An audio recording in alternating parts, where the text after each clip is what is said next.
صباح الخير للجميع. يعني أكيد كلكم البرنامج قدامكم وأنا ماليش كلمة فيه، بس الاتحاد يعني شكرا لهذا التكريم وهذه الثقة. ولكن أنا بحب أقول لكم دائما نسائنا تكون بخير، ودائما إحنا يعني في ظل الصعاب بناخذ قوة إن شاء الله. في كلمتين كانت لقامات وهامات ونماذج للمرأة الفلسطينية، أختنا الكبيرة جهاد والدكتورة أمل الحمد، وبعتقد إنها كانت كافية ووافية. وأنا بعتقد إنه الحضور في أي مكان مش ضروري يكون لك كلمة لتستفيد ولا تفيد.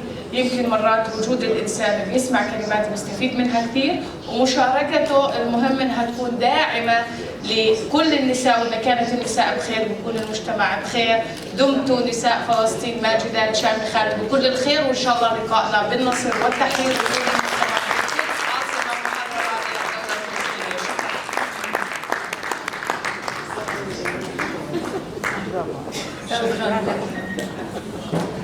وتسأل ما معنى كلمة وطن، سيقولون هو البيت وشجرة التوت وقرن الدجاج وقفير النحل ورائحة الخبز والسماء الأولى. وتسأل هل تتسع كلمة وطن؟ هل تتسع كلمة واحدة من 3 أحرف لكل هذه المحتويات وتضيق بنا؟ مع كلمات سعادة السيدة لين هاستينغ، نائبة المنسق الخاص لعملية السلام في الشرق الأوسط ومنسقة الشؤون الإنسانية في الأراضي المحتلة، فلتتفضل مشكورة. Thank you. And I just first wanted to thank UN Women and the General Union of Palestinian Women, and of course Norway, for providing support to this event. And Her Excellency Ahmad, and Chair Al-Wazir, and of course Ambassador Biscay. So we're here today to try and figure out why, despite 1325's affirmation of the important role of women in peace and security worldwide, women only have constituted, on average, since 1995, just 13% of negotiators, 6% of mediators, and 6% of signatories to major peace agreements. And of course, we need to figure out what to do about it. Last year at the Open Day in Gaza, we welcomed the adoption of the second Palestinian National Action Plan on Women, Peace and Security. It was an important milestone. The plan has 4 pillars: prevention and protection, including from the impact of the occupation, accountability, participation, relief, and recovery. Leading civil society organizations are now using the National Action Plan indicators in the implementation of their programming, demonstrating the commitment from civil society organizations to the plan. The PA has reported progress on one of the first steps needed to ensure women's equality: integration of commitments related to women, peace, and security into frameworks and policies, planning and monitoring at national levels and interministerial levels. But the passing and implementation of the Family Protection Bill, as well as the publication and implementation of CEDA, are also critical for women and girls to enjoy their rights and fulfill their true potential, which can only support Palestine as a whole. Later today, you will be discussing how we can work together to change the narrative, to increase solidarity, respond to attacks on women, and use the media to promote women's participation. And tomorrow, you will be discussing how the commitments made can be implemented in your session on the translation of formal instruments into tangible developments, what works. These 2 sessions go hand in hand. We must change the existing narratives, which then hopefully lead to implementation of the commitments. This will be no easy task, but I do look forward to hearing your concrete ideas that we can all take forward together. Best practices from around the world, including from Jordan, might help to lead the way. We know that unfortunately, the negotiations and the possibility of negotiations is remote right now. In some ways, it makes it all the more important to use this time wisely.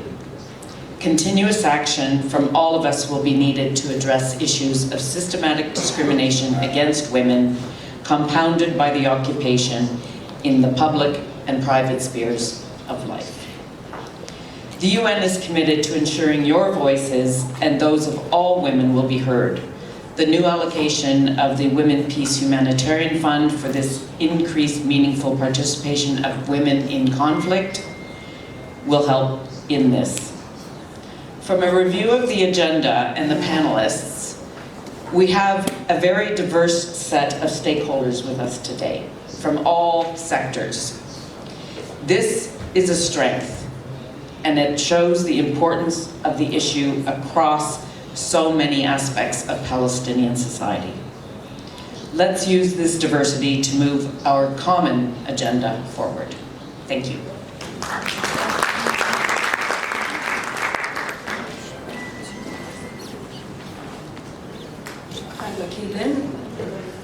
ولا تقف في بداية الطريق إن وجدت صخرا، فهذه جزء من جسر ستبنيه يوما لمستقبلك.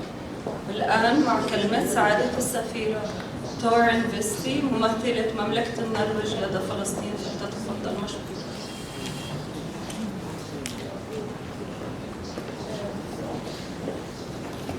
Good morning. Thank you. And thank you, Ms. Al-Wazir, Your Excellency, Dr. Amal Hamad, Governor Laila Ghanem, Lynn Hastings, for your interesting introductions. It's a pleasure to be in such a good company. I would also like to, of course, to thank UN Women, dear Maries, for organizing this open day on women, peace and security. We really, from the Norwegian side, really appreciate our good work and your good work and our excellent cooperation. And I would also like to extend a special welcome to those who have traveled all the way from Gaza.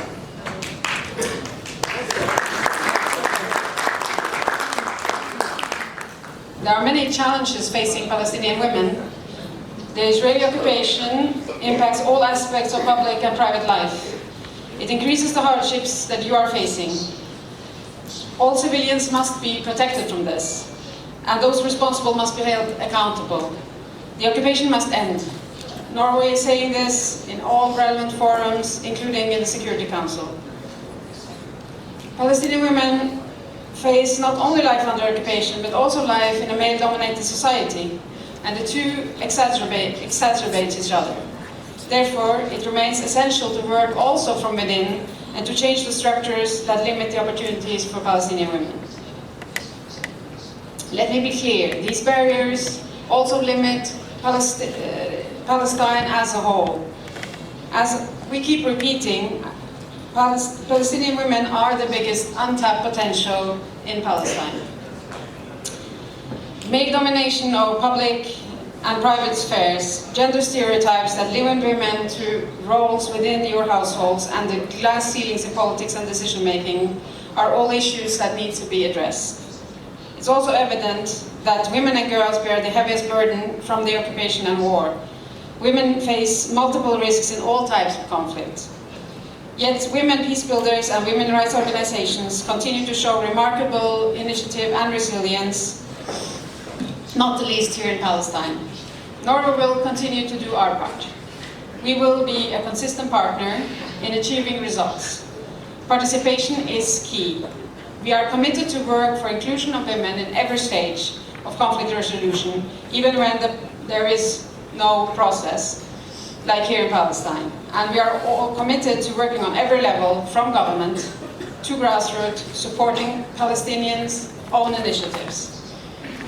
We continue to work strategically for women's inclusion in political and decision-making processes, and to work for women's inclusion in the labor market so that high-skilled women are translated into independent income generation. Palestinian women for all walks of life, all affiliations and all ages must be included. I'm therefore especially happy to see that the program for these 2 days link the Women, Peace and Security agenda with the Youth, Peace and Security agenda. Because these two are definitely interconnected. A third of the Palestinian population is younger than 30 years old. Young people have an important role in the work towards a better society because you will inherit it.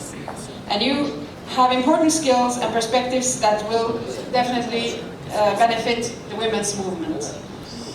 2022 has been a very difficult year. Life has not been normal. The murder of Shireen Abu Akleh in May was an affront to media freedom everywhere and must of course be investigated. And the responsible must be held accountable. The escalation in Gaza in August killed 17 children. The current situation in the West Bank and the increased sexual attacks threaten Palestinian safety in your own homes. The loss